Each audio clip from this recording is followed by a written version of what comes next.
Ni miaka ya mkataba aliyoongeza Cristiano Ronaldo mwenye umri wa miaka 40 sasa hivi, nahodha wa timu ya taifa ya Ureno, kuendelea kuitumikia klabu ya Al Nassr ya ligi kuu ya Saudi Arabia. Mkataba huu mpya unamfanya aendelee kuichezea klabu hiyo hadi msimu wa 2027 atakapokuwa na miaka 42.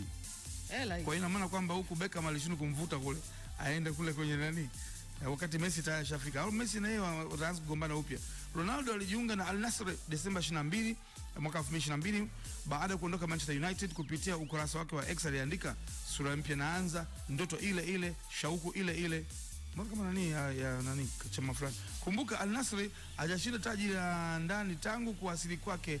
Hata hivyo Ronaldo amefunga mabao 35 katika mechi 41 msimu uliopita na kutoa tuzo ya mfungaji bora kwa msimu wa pili mfululizo ya Habibu.